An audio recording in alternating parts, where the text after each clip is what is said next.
I'd like to pass it on to Andrea. Great. Thanks so much, Lindsay. So we're going to move on to our first slide. Again, the topic is combining inspiring leadership with effective management. So we're going to do two things. We're going to do introductions, and I'll introduce myself as well, but first introduction to the topic, and then an introduction to the presenter so you know my background a bit. The topic, again, is broken into 4 parts, is combining inspiring leadership with effective management.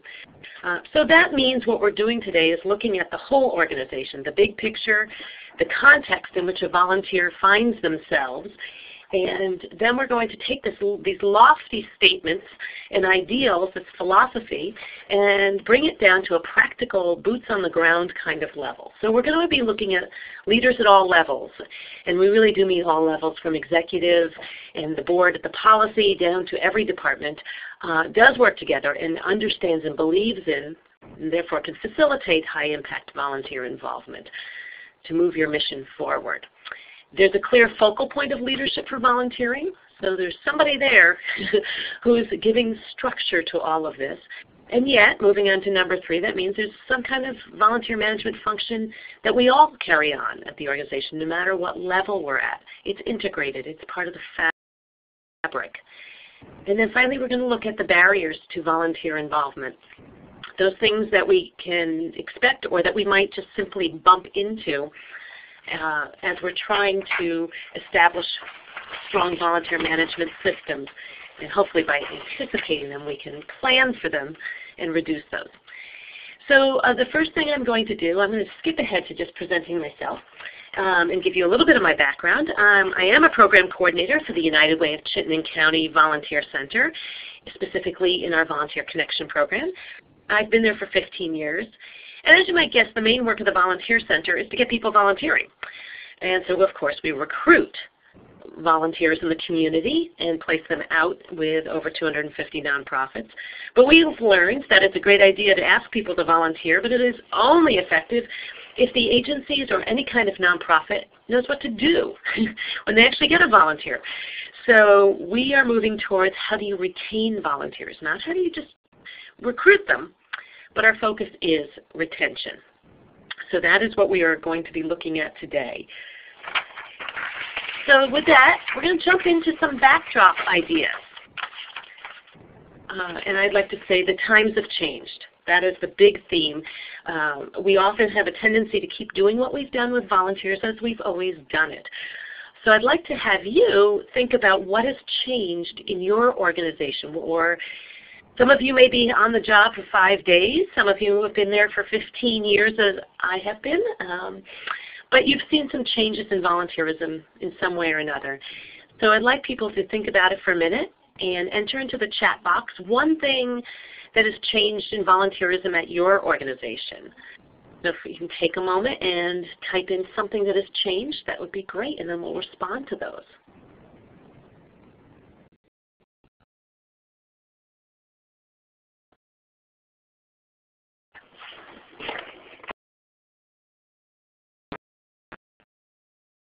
To do it. So when I look at what has changed in volunteerism at your organization, I look at it in 4 different areas. So I think about why people volunteer, their expectations, who's volunteering today. That's changed quite a bit, more inclusive and broader, and the kind of work we have volunteers doing in our organization. So with why people volunteer, well, particularly with our economic changes lately, people are building resumes, they're changing careers, they're developing new skills. They are certainly still helping people out. So I see a couple people have entered things in the chat box. Alan wrote in, we are working to engage episodic volunteers, the short-term commitment. And we'll get into that. So we'll talk about what we have them doing and their expectations. And people have less time for volunteering. That's very, Lisa added, that's very true. So that goes well with episodic. And isn't it amazing that people who have less time, they're working 80 hours a week, everybody in the family is working, both adults, and they still want to volunteer. So how they're doing it is very different and we need to design our volunteer programs to reflect that. So we're going to go and use your examples in a moment and respond about the implications of what you've just talked about. What I will do is first talk about, though, the volunteer expectations, certainly the episodic piece. Is one of them, flexibility. People want to use their skills, but they want to use them flexibly and maybe come in and do projects more. They want the connection to you, and they want your leadership and your supervision, but they also want that flexibility. They also want to see outcomes. So episodic volunteers are much more geared towards coming in, big bang, get something done, have a clear outcome. Who volunteers, we have a much broader view, and that goes with Lisa's comment, which is people have less time. Who's volunteering reflects that time issue. We have youth and college volunteers. That's one of the fastest growing areas. We have families, professionals of all different backgrounds. We have people on probation and parole who come in with requirements. And we have people with many different personal abilities, whether it's physical, cognitive, emotional, that kind of thing. So who's volunteering affects quite often too how much time they have to offer. And like I said, I've been very impressed with people, still their level of commitment to do something, even with the trends today. The kind of work volunteers are doing is also not just rolling bandages. Or doing mailings. Those two things still exist, and they're still very important. But they're coming in and doing leadership work, highly skilled, taking the skills from the workplace or from personal hobbies and applying those, especially as we have boomers retiring and moving in. So their work is more and more integral and directly integral to the organization's mission. So the implications when I'm looking at Ellen and Lisa's ideas is we have these changes have implications. We need to operate in a new way to retain volunteers. So that means if we're looking at people want a flexible schedule, they want to be episodic, that we have to develop our jobs a little bit differently. We have to think a little bit differently. We have to be willing to hand off work and let people work independently. People are not simply getting tasks done. We call it mission critical. So that means the range from the rolling bandages all the way to doing mailings, that people do know that they are critical. The work they're doing is critical to the mission. And so sometimes that's not as clear, and we have to help them understand the connection. Other times it's quite clear, especially when they're in direct service. Your volunteers are now central to the organization. Very few nonprofits can get by without the work of volunteers, and that means they're bringing in very specific skills you might not have on staff. They're bringing in connections you don't have. They're actually carrying out function that could not be done with the staffing that you currently have. So all of this requires systems change. We cannot continue as we always have continued. We won't be able, we have to understand, as Lisa said, people do not have the same amount of time, and it's not as open and flexible. So we have to work differently. So what I'm going to do is move on, and we're going to break these ideas down, these changes and implications, into those three areas of leadership, focal point, and integrated into the whole organization. But I'd like to start first with the mission, vision, and purpose statements, especially when we look at leadership at all levels, who really focused on that. Now this topic will be discussed, really taught in depth on April 5th in another webinar. But I'm going to go into these briefly, just as a backdrop to orient you to where we're going.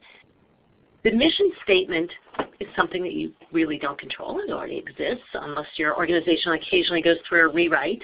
But it's a couple sentences that outline the specific reason for your organization. And if you look at the example below, the mission of the Grandview Food Bank is to provide nutritional foodstuffs and nutrition education to the poor. You see that it's a very broad sweep, but it encompasses the whole. It is not about any specific program. And next we have a vision statement. And organizations usually have one vision statement.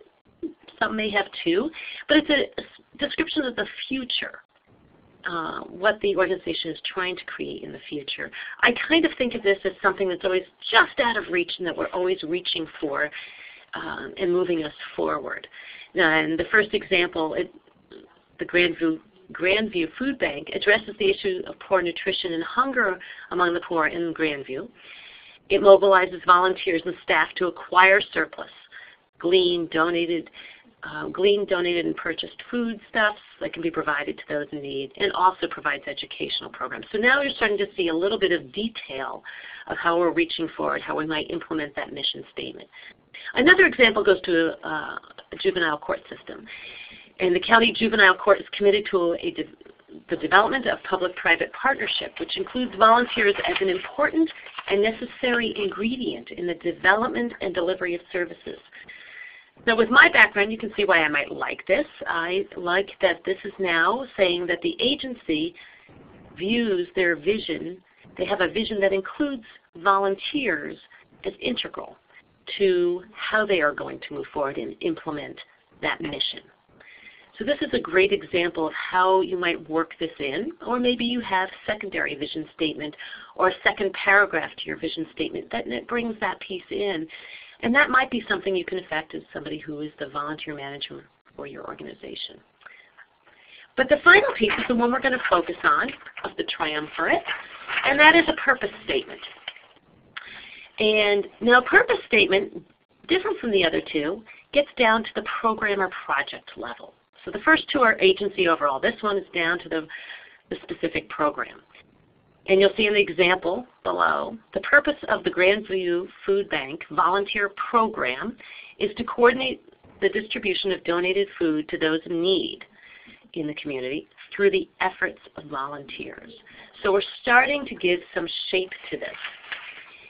Very few organizations have created purpose statements around each program. What we'd like to do is move you towards having a specific purpose statement. And then we're going to write a purpose statement, and then what we're going to do is get into how we might use this purpose statement, just so you know where we're going with this. So I'm going to ask you to take a moment to jot down your agency's mission statement. And if you don't know it exactly, that's fine. Just the gist of it is okay.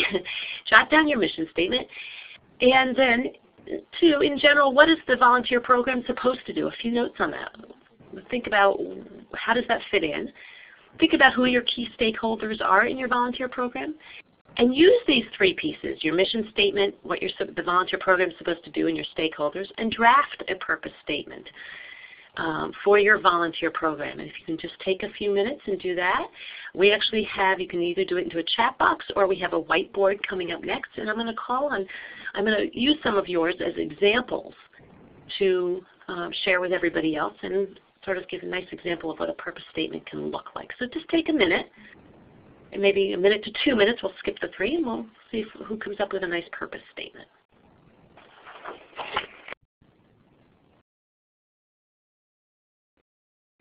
So this is the whiteboard, and if you want to type in the whiteboard on the left side of the whiteboard, click on that box with the A and the lines next to it, and then click in the whiteboard and you'll be able to type.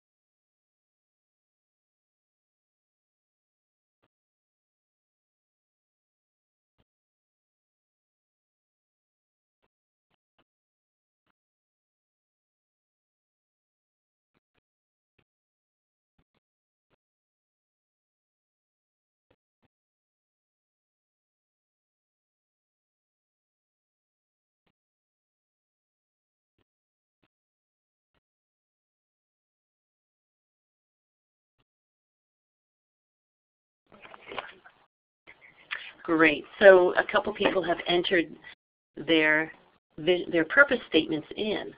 And again, I'm going to read these, and then we're going to talk about how we might use these. What are the implications and for this kind of thing? How will we use it, again, when we look at leadership at all levels, understanding the value and really believing in volunteerism.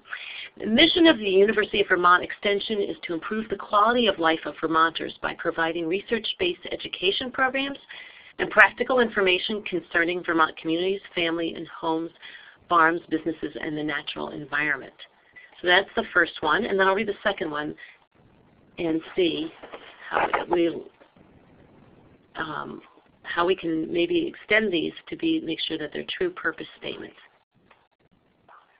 Okay, we're just going to extend this box a little bit, and so that way we can see it, the whole thing. That would be great. Trained volunteers provide research-based educational programs to youth through 4-H clubs and special interest group. Great. So let's break these down a little bit. So we've got the mission of UVM Extension Service up above. So now what we would do with that mission is to say, okay, so who are our key stakeholders in volunteerism? And that might be board members, it might be other staff, it might be different partnerships. So we're talking about families, homes, farms, businesses. Who can we draw on to say how will volunteers and how will a volunteer program move this forward? So it's improving the quality of life for Vermonters. So how do volunteers fit into this and make this work a little bit better or make it actually come into fruition? And then when we look at the bottom, we've got a great example. Again, it's another piece of the UVM extension, which is trained volunteers provide research-based education programs to youth through 4-H clubs and special interest groups.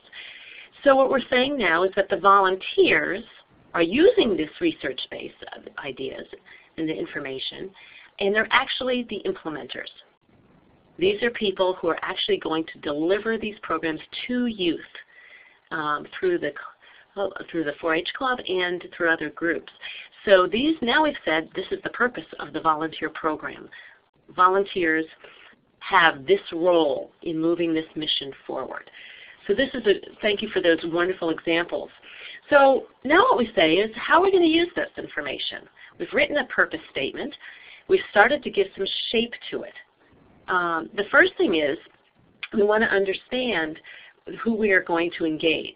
We're going to make sure for most nonprofits, and you'll adapt this a bit depending on the structure of your nonprofit, to maybe Women Helping Battered Women or any of the traditional human service organizations and everything in between. But you might include a board member. We sometimes leave them out of this day-to-day planning, but we'd like to have their perspective and then have them moving forward, communicating that as you come together and create the mission, the purpose statement. Other staff, especially if we're going to be looking at all of these understandings and structures being widely integrated into an organization. And what about the perspective of volunteers? How can we have volunteer input in writing a purpose statement? Again, sometimes we leave volunteers out of the process and they give us a whole new lens on the world that might shape our understanding of our own purpose. Kind of ironic to ask for that. So what you're going to do is go back to your organization and create an advisory group. People who can sit down, and I recommend 4 or 5 people who you might draft things, have them respond, add their pieces, and come up with something that the group agrees on. And then we get it approved by your organization's administrative level, leadership level, whatever fits for your organization. And that is the process to make sure that you do engage others and that this isn't created by one person. So we're going to use these things in a very real, meaningful way. We want to demonstrate the value of your program. So we have just moved. Volunteerism is not about tasks. We've learned that volunteers really want to be helping move a mission forward. So we're getting away from that task mentality that's what volunteerism is, to now volunteerism is a program. It is its own program. It interacts with all the other programs of the nonprofit, but it itself has a shape, a structure, and a value. And that is a little bit different in the last 20, 30 years. We've, again, moving task to program. Volunteers are integral. So we're going to bring in, as we said, board members, other staff, volunteers, and we're going to use this to communicate back to the board, the larger board, and to other staff, and to volunteers, and to funders. what the program's purpose is, how we use volunteers, and why it is an important program. We have an ancient idea that volunteerism is free. It is not. We're not going to cover that today, or budgeting. But volunteerism, like any program, is not free. So we need to start to document its importance. And the first thing is the purpose statement. So now we're going to move forward into our second point. Again, getting a little bit more boots on the ground, a little more practical as we move forward. So now we have a clear focal point of leadership for volunteerism. And that means that we have somebody who I call the gatekeeper, or you might call them the volunteer coordinator. I like the gatekeeper concept, the person who everybody runs things through and creates structures. So the gatekeeper creates the volunteer management structure for the entire agency. Now it doesn't mean they work alone. They're going to, remember as we said in the last screens, we're going to bring other people into this. But they are the instigator, the organizer, and they'll help and focus the group and bring in protocols and supporting documents. The gatekeeper ensures the organization has consistency and high quality in the way volunteers are managed throughout the organization. This consistency, one of the benefits is that it protects you against accusations of bias. You really want every volunteer to come in to go through some form of the same process, and so that you have a nice, clear, consistent structure and people understand that they are all treated equally. So we're going to first walk through what the gatekeeper does. What are their main responsibilities, their duties? And then I'm going to go in. You'll see that the other staff side is blank. That's blank for now. It'll get filled in as we move to our next section. So the volunteer coordinator, and they can do this as working with other staff and bringing in maybe that subcommittee we talked about, an advisory group who volunteers to help you out with this. But they could really start first with a needs assessment. How are we doing with the volunteer positions we already have? How is it working? What else do we need? Volunteer policies, a manual, position description forms that the staff will use to develop new positions, application forms, files, timesheets, so our paperwork that really documents and helps us keep track of people. Then they recruit, so they're doing a lot of the marketing out to the community that we need volunteers. Initial screening in the first place, and then maybe bringing in some of the other staff later, interviewing, matching people, and then maybe the initial orientation. And you'll see there's a little space, and then it says we drop down and we say we're dealing with volunteer issues with the other staff, because there will be issues. They will come up. So what that is, these are the main duties of the volunteer coordinator, that gatekeeper who gets everything going for us. So now we want to make sure that we've identified what a volunteer coordinator does. That is the focal point of your organization, giving structure, starting the structure, including others, but the person responsible. So now we have volunteer management is well integrated at all levels. The first part I like, I borrowed this from somebody else, which is a sample organizational structure. The ovals are our volunteers. The rectangles are our paid staff. This is very helpful if you're communicating the importance of volunteers in your organization to other people, whether it's other staff or your board, because it really gives a nice visual to how important and integrated volunteers are in your organization. And I find this a very helpful tool. So now we're going to move into how it looks when we're really using the whole staff and how they interact with that gatekeeper or volunteer coordinator. So we're going back to that first screen, but adding in the other staff piece. So the volunteer coordinator may do a needs assessment, but they can have the other staff. They must have the other staff help assess each of these volunteer positions that they may have been supervising. Other people can be involved in those policies. Now we get to the volunteer position description form, and that means that's an internal document where you first start to create new positions. The other staff are filling them out. They're taking ownership and creating the volunteer positions. Then as you bring people into the organization, we have variations on this, but other staff may participate in the initial matching process. And sometimes it's very important to make sure that everyone feels some ownership and really feels like they've selected their volunteers, and that there is a good match, not just to task and not just to skill and background, but human to human, of two people really working together in an ongoing way. After orientation, it is the other staff who will be working with these volunteers, so they're going to train on the specific tasks. They're going to do the day-to-day supervision. They're going to make sure the timesheets are done. And then as problems arise, or maybe even before that, they'll evaluate how are things going with the volunteers privately. If problems arise, then they might ask for help and come back to that gatekeeper, the volunteer coordinator. And that's how we start to integrate that function of volunteer management into everybody's role. It should be written into job descriptions. So what does the staff need from the gatekeeper? The gatekeeper is key. They need you to first create the structure. They need documentation, that the systems are set up and ready to use. So it makes it a little less intimidating. The staff needs to see some kind of chart of who does what. Who do I go to? Am I covering this? Are you covering this? Who is in charge of these different pieces? And then they finally need that if these things happen, what do I do?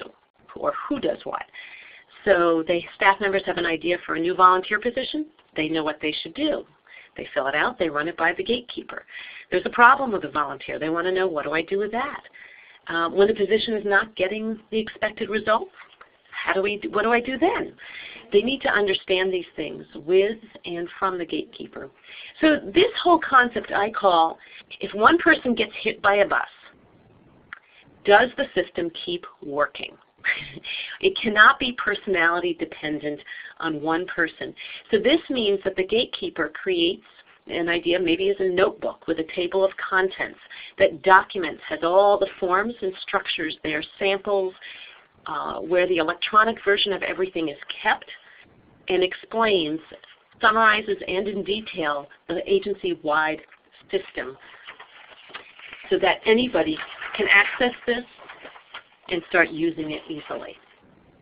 But of course, there's going to be bumps in the road. It happens.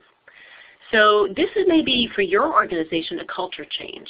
The staff, the first bump may be that the staff doesn't see this as their job, their role.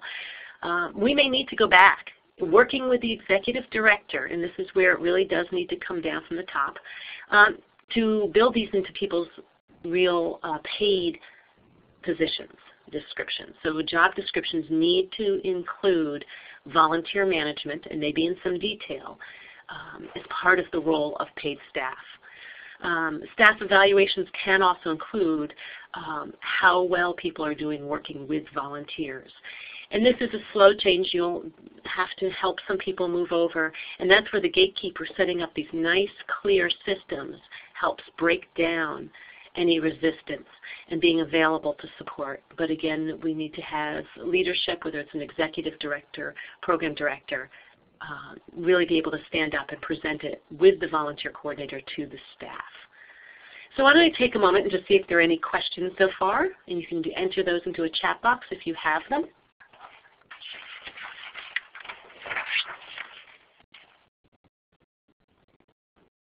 I'll give people a minute to do that, and if I don't see any, that's okay too, and I will just keep rolling along.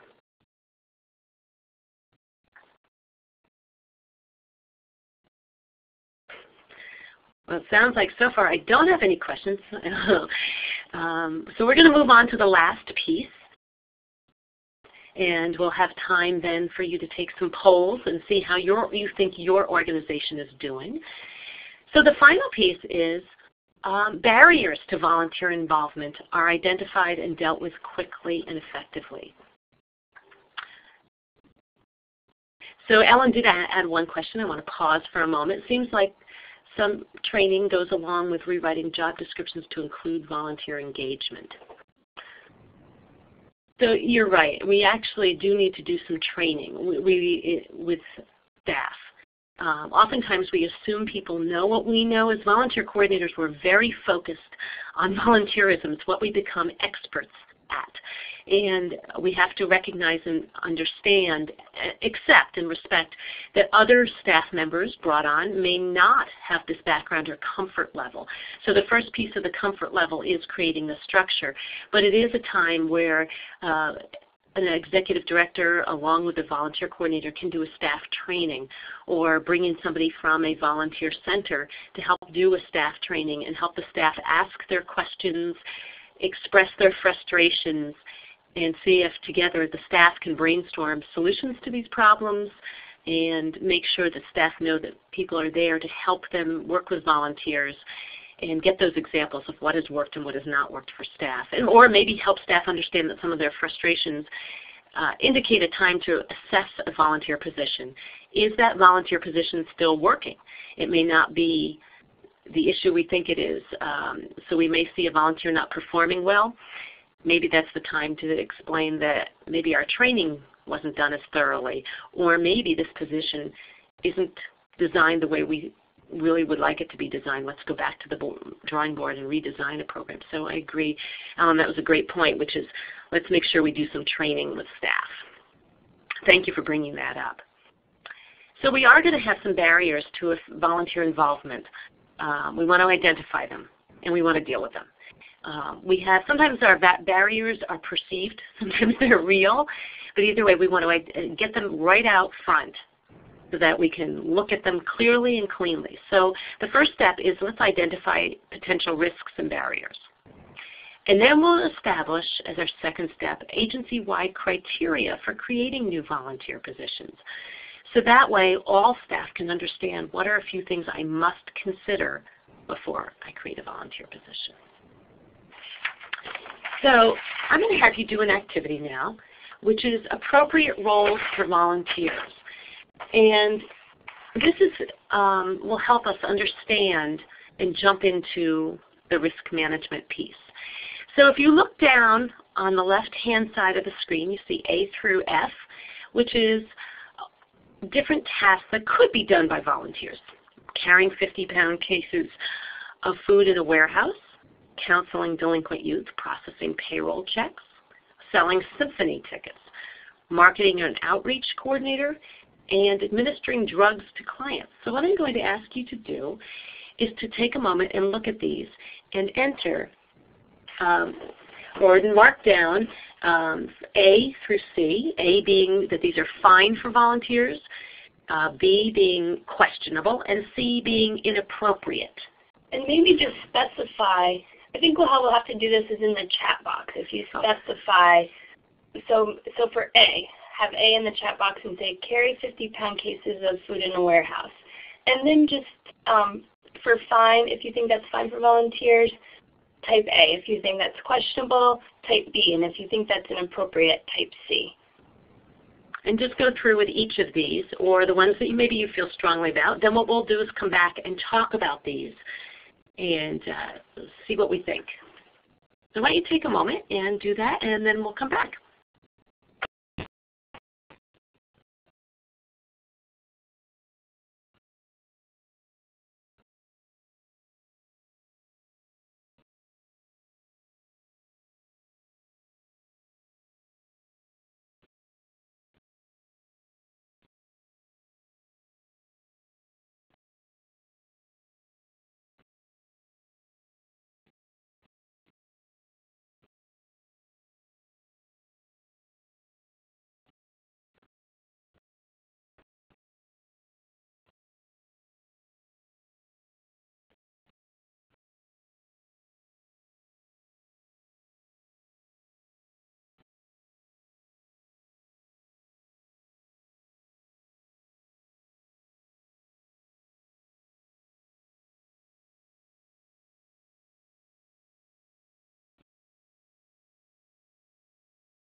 Okay, so now we're back. I see we've had some responses where Alan and Lisa have responded. And so first, Alan's was A could be questionable. Carrying 50 pounds is questionable.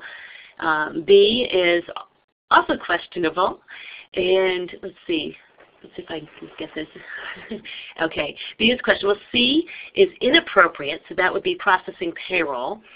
D is perfectly fine, selling symphony tickets.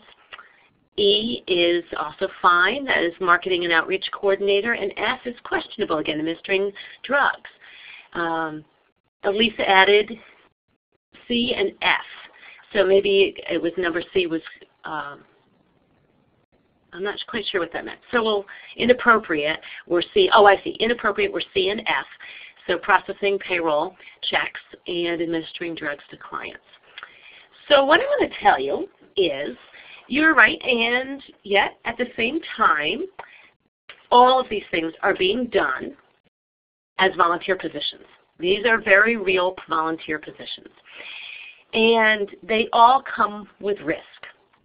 So when I look, I'm going to walk through and talk about how might we look at this so that they could be acceptable, or why some things that you might think are acceptable could be in certain situations unacceptable. So when I talk about, let's looking at carrying 50 pounds, we talked about, Ellen put that down, maybe that's questionable, or could we make it okay somehow? Well, we can do that with training. Sometimes the training is done by video, hands-on training, or having requirements of volunteers that they have to be in some kind of good physical shape, have no demonstrated back issues, things like that. But certainly with training. Counseling delinquent youth. The way this has worked in the past is to take people who are professionals and licensed in areas of counseling, whether it's psychotherapists, what have you, and recruiting them as volunteers. So again, it goes back to that position description. Have we written a good job description that really explains our requirements for each individual volunteer position? What do people have to, who can apply for this volunteer position? What are the requirements? You must be licensed, or you must have passed, or you may have things like you must have references. C, someone put down, which was inappropriate. So C can be appropriate. Oftentimes we have very small nonprofit organizations, and these nonprofit organizations have board members. We sometimes forget our board members are volunteers, even though they have fiduciary responsibilities, so we elevate them a bit by signing on as board members. But we actually do have volunteers, and the board members actually help with a lot of the finance work. Now, one of the ones that people probably didn't think was as questionable was going to be D, selling symphony tickets. That is, unless you have a union in the house. So you need to know, what is the structure? We cannot recruit volunteers to replace paid workers. So you have to be aware of some of those pieces. It might be perfectly fine. It might not. It depends on, are you a union hall, a union kind of theater or concert hall? So that can be kind of hard. Absolutely. E, marketing and outreach is fine. It's done all the time. Usually, I would say, in conjunction with close staff supervision. We can have volunteers run away with us. And this is your image you're putting out there, your marketing and your outreach. So we can't be too laissez-faire with this one. Finally, administering drugs to clients. Very interestingly, you both had either questionable or maybe absolutely not, inappropriate. This one is actually done using licensed nurses. Again, people who have active current licenses who are signed on as volunteers. So what this all goes to is what have we done to get ready for some of these things that we could perceive as risky, and what have we anticipated and identified? So if we move forward here, risk management we call a tricky topic. An attorney that I was talking to who works with nonprofits said, this is his quote, "If you want to have absolutely no risk and liability, then close your doors." That said, the word is management. That is our key word here. We are going to identify, address, and minimize risk. We cannot eliminate risk and liability. The first piece is, one, knowing who we need to recruit, carefully creating those positions. But the most important piece is your supervision down here. We find that there are many areas where close supervision can do a great deal to prevent, whether it's carrying that 50 pounds or whether it's staying on top of somebody who's doing payroll. One of the greatest examples in the mentoring world is that the acts of pedophilia that can occur in these mentoring positions out in the community where there's very little one-on-one supervision by a staff member, pedophilia is more likely to occur 2 years into the relationship of mentor and mentee. It does not happen in the beginning. And yet we have a tendency to do intense screening, intense supervision in the beginning. But we don't continue our supervision as we get comfortable with the match. So one of the greatest areas of minimizing risk in any volunteer work is to make sure that supervision is kept up and is consistent, and that we really stay with volunteers throughout their lifetime of service to our nonprofit. Supervision doesn't happen in the beginning. It's not all about training. It's ongoing. And that is the greatest way we reduce risk for our organization. So now the next step I'd like to think about is, what are the risks you've seen or you anticipate with any volunteer position you have at your organization? And if you can jot those down into the chat box on the left, and then we'll talk for a minute about how you might manage these risks. So I'm going to ask people to just think of one volunteer position or maybe 1 or 2 risks that you've seen or issues, and type those in for us. And we'll just take a minute to do that. Thanks.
So we have 2 great examples of an anticipated risk. And those are, if you look at the chat box, driving. They both really get on. The 2 of them are about driving youth or driving clients to events or activities or appointments. We also have another one, volunteering on the board of a nonprofit. What is the financial risk for board members if the nonprofit owes money? That's a wonderful one. Misappropriation of funds, and chaperoning overnight activities. So we'll just talk about this for a moment, and I'll try to address each of these. With driving, and again, one of the requirements that we use, I've seen used for all sorts of nonprofits, because I've seen a lot of driving, is that first we do a criminal background check for our volunteers who are going to be working anytime one-on-one with a vulnerable population, and that you state that right from the very beginning in your volunteer position description. People will self-select out if they have a background they're not comfortable with sharing. You will also want to see a valid driver's license and documentation that that person does have insurance. The other part of driving is that you look at your own insurance policies and work with your own insurer and your agent to say, how are we covered with this?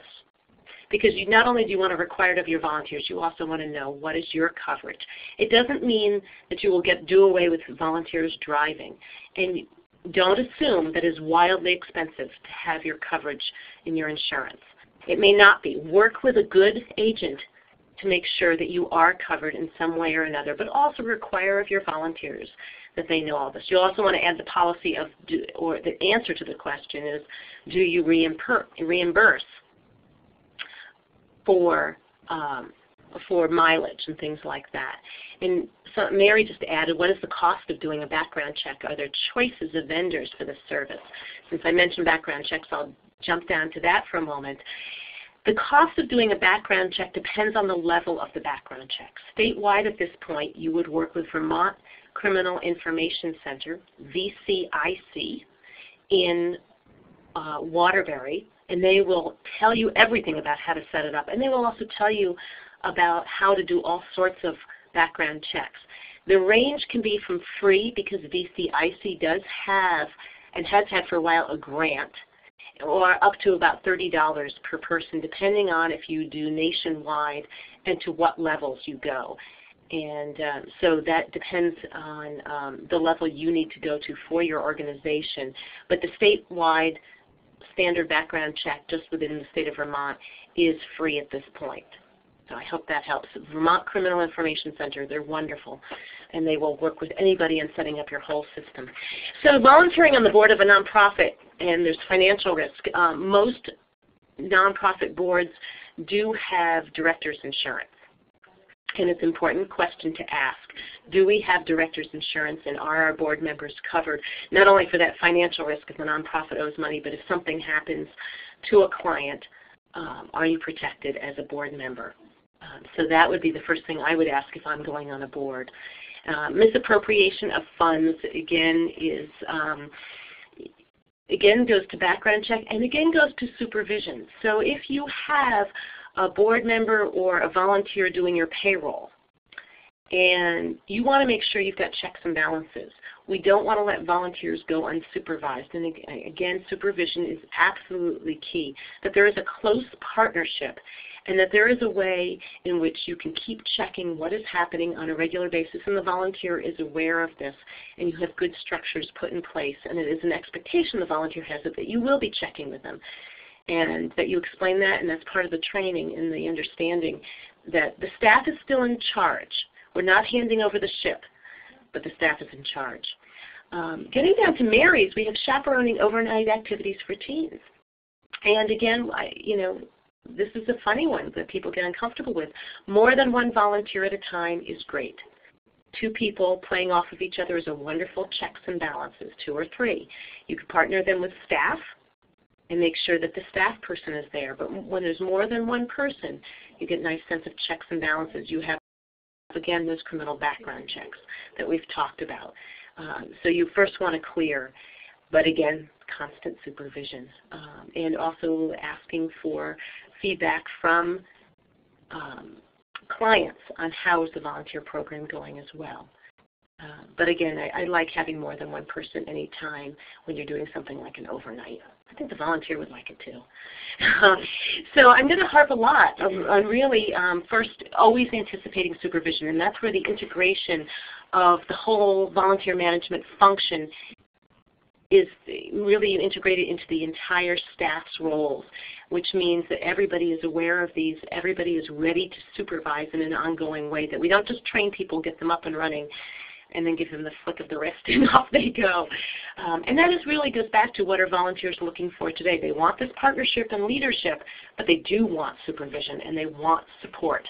So we need to see supervision as support, not just as checking in. So moving on from that, one of the tools you can do to set all of this up and anticipate this is, I can't get into the full position description form today, but a volunteer position description form is an internal document I mentioned earlier that the gatekeeper, the volunteer coordinator, creates that any staff member may use when they're ready to create a new volunteer position. And it has fields like who will be supervising the volunteer, what are the hours, what are the skills a volunteer needs to have, length of commitment, minimum age, things like that really start to create a good, solid volunteer position description so that volunteers can match themselves well, and the gatekeeper really understands what the other staff members are looking for. Now, along with that comes something called criteria for appropriate volunteer positions, some guidelines for the entire organization. What are the questions we need to ask ourselves before we create a volunteer position in the first place? And that can go right on the position description form in a box. Again, that advisory group that we talked about, a board member, other staff, maybe a volunteer, who help you with some of the other pieces like the purpose statement, can help you think of what are the most important 3 or 4 criteria that we have to consider before we say, yes, we can call this a volunteer position.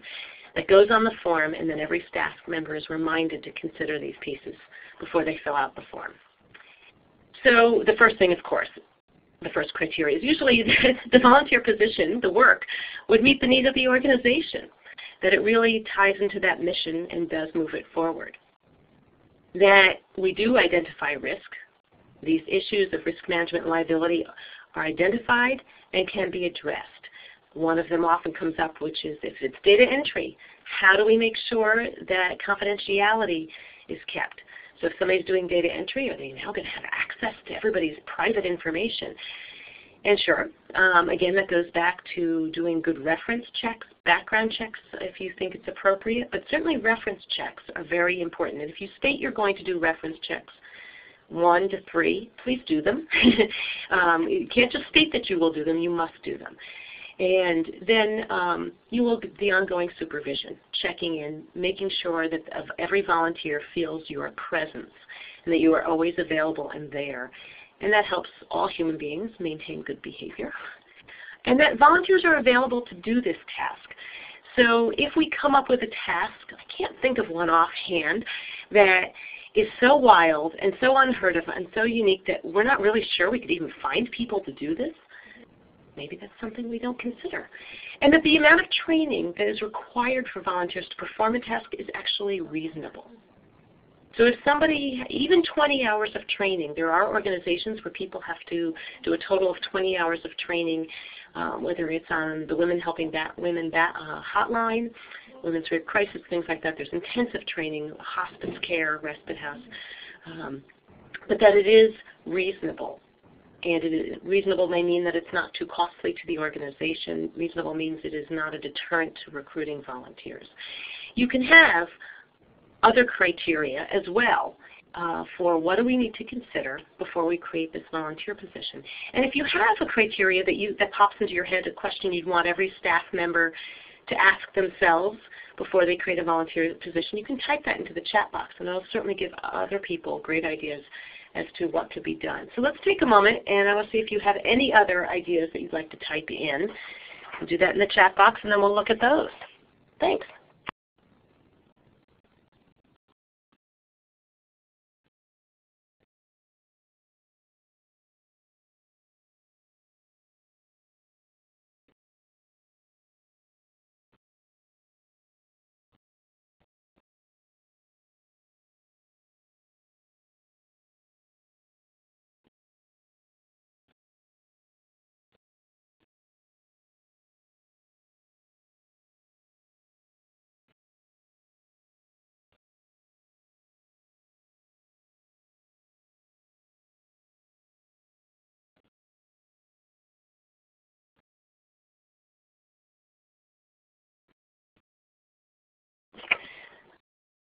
Well, great. So Ellen has entered our first idea for other criteria that we might want to consider, and that is the benefits for the volunteer through their volunteering with our organization. So we want to make sure, and it's a great area, it also helps the volunteer coordinator be able to market this volunteer position, which is we do want to identify that there are benefits to the volunteer, and what are they? And those benefits can include things like everything from what we might consider silly, which is a T-shirt, but you wouldn't believe what people will do for T-shirts, to developing new skills, to connecting to other people. Sometimes people still do volunteer to meet others and get to know their community. Let's identify those things. To putting it on the resume, to successful volunteers will have a letter of reference if they request it. So to identify what are those benefits, and therefore how can we then market this, and who are we attracting then? Lisa added, what if a volunteer gets injured while volunteering? Does workers' comp help? Oh, that's a great question. That goes back to talking to your insurance agent. Workers' comp rarely does cover volunteerism. It really doesn't do that very often. So that is something, though, to clarify on your insurance policy. Workers' comp could be quite expensive, but you might have an additional rider that covers volunteer roles. So that would be something, again, to get to your insurance agent and really look at your own policy and then bring up to the board. Now that the board and all your leadership understands how important volunteerism is and buys in, now you can go back to them and say, let's look into this. What kind of insurance do we need to do if volunteers are really that integral in helping us move our mission forward? And this is a great value. So that's part of also making sure if you're budgeting for volunteerism, that we don't always that we budget things like their desk space, that square footage, number of paper clips, photocopying, mileage if you reimburse, parking, food, that kind of thing. But should we start questioning putting in things like a line item for volunteering around insurance? So that is a good piece in planning. I would doubt workers' comp would kick in, though. And Mary put in the type of time commitment expected and the flexibility of the volunteer. And these can go in as criteria, these two ideas. The benefits and the time commitment can go in as criteria, or they can go in as regular fields in how we describe a volunteer position. In a lot of the forms I use, I would put in what my expectation is. The time commitment is not only the time commitment each week, but also how long do I expect them to stay with the organization. So if we go back to the mentoring example, they would be expected to sign up and at least stay for 6 months to a year. Some agencies say a year because of the nature of creating a relationship with a vulnerable youth. The time commitment can also be, are you quite strict on it's Mondays and Wednesdays, 9 to noon. We really need people then. So that can be a field that the staff fills out, or it can be criteria. You can look at it either way, but it is a consideration. Are you clear on what the commitment you need from volunteers? The benefits can do the same thing. They can be a criteria on the side, but they can also be a field which you ask all the other staff members on your form, please describe the benefits to the volunteer. And that, again, helps you with your marketing. And thank you for putting that input in. So again, I'm just going to reiterate where we use this. It goes on the position description form. Right there, every staff member has to look at it each time and say, have we considered this? Other criteria I want to add is, do we have a workspace for volunteers? Can we afford the positions, the materials we need for this volunteer position? Have we considered things like parking reimbursement? Those are other criteria you can add that are all around budgeting, but also creating space for volunteers, that we really do have a place for them to walk in and put their bag down. I'm going to move on, though. I'm going to skip entering into the chat box again for right now because I want to get to other barriers to consider. So some of the other barriers we have to think about, and we may not be able to come up with a satisfactory answer all the time, but what are our locations? So do we have parking for volunteers? We can't always solve that problem that we might have free parking, but we can reimburse if they have to put money in the meter, or at least we can be quite clear with volunteers right from the very beginning that we don't have parking and that they need to understand that. And that sometimes can be quite frustrating because we can be very landlocked. We don't really have choice. But if you do have choice as to where a volunteer task can be done, Ellen, going back to yours, which is people want more episodic and flexible volunteer positions. So maybe this can be done from home where parking is not an issue. Can we think of that? If we're doing a mailing and we need help and we need 10 volunteers, maybe we can do it at another location where there is help. Sometimes we actually bring our mailings at United Way, we bring them over to a senior home or a senior center where people are already parked. It breaks those pieces down. How can we consider that? Accessibility can be an issue around, again, getting in and out of older buildings is very frustrating for us as volunteer coordinators. So again, we look at our location. Can this be done someplace else? Is there funding? Is there a grant to change some of our physical structure, or are we renting and we don't have the power to change that? Can it be done on the first floor, this activity? Can we just bump another staff member away from their desk and see if we can have a volunteer occasionally be on the first floor as opposed to going up some rickety stairs and being on the second floor. These are questions you can ask and address and see if you can have some flexibility, again, so that maybe you can recruit a little bit more widely and have a better chance of successful recruitment. Another one goes back to is hours. We have a tendency as staff, if we work 9 to 5 or 8 to 5, whatever it is, that we want our volunteers there when we're working. But then again, we go to Ellen's point, which is people are volunteering. They're busier today. Ellen and Lisa both said that. And they're volunteering on top of that. Maybe they're working 9 to 5. So going back to our first activity of the day with what's different today in the world of volunteerism, people are volunteering at different times and they need flexibility. So how can any of this work be done from home? Can we have staff have the freedom to change their hours and maybe not work as much during the day, but come in on an evening and meet with people? I know that I do that with certain teams of volunteers, with committees, that I just change my work hours and come in on an evening. I don't want to do it all the time, but I can certainly do it for episodic volunteers and special projects.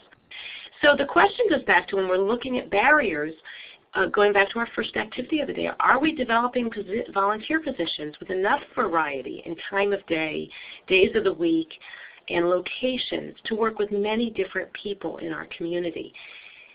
As volunteer coordinators and working with other staff, everybody wants us to recruit. Recruitment works if we can recruit broadly enough and reach out to different populations and we can consider the trends of today. So those are some things to consider is how can we change how we are doing things to be successful in recruitment and ultimately successful in retention. You might get somebody to take time off from work and come in at an odd time, but will you be able to keep them? And I'm not always sure we'll be able to keep them. If we are not, they might come a few times and then find it just exhausting to be with us and walk away. So we want to look at all of these barriers and break them down, address them, and see if we can work around them. Or maybe one position cannot work around them, but another position we can offer is very different and we can work a little bit differently in that case. So each volunteer position is considered individually, and each one looks at all of these issues. So finally, I'm going to have you look at something that you can do privately back at your office with other staff. We're not going to do this today, but what we're going to do is look at each statement below. This is a self-assessment, and say, how are we doing with this idea of combining inspiring leadership with effective management? And these questions go to those areas. And I'm going to walk through. I would encourage you, though, to take this piece and hand it out to board members, a few board members, a few staff members, maybe some volunteers, and get from different perspectives, different lenses on the world, their feedback as to how this organization is doing as a whole. And this is a great way to measure and sum up. So you'll be asking them, does the board of directors actively encourage involving volunteers in all aspects of the organization's work? And again, they'll use the key at the top. So how is the board doing from the board's perspective and from staff perspective, maybe volunteers? The executive director actively encourages the involvement of volunteers in all aspects of the organization's work. And 3 is the program managers agree on the importance of involving volunteers. So where are you with that? I'm sure your director wants to see how are people feeling about that. And it's important to get a volunteer's perspective on that one because they may give you some information you may not have heard before. People can be shy. Make sure you ask them the questions you want to ask them. And 4, there is a person who plays a primary leadership role in promoting and organizing volunteer in the organization.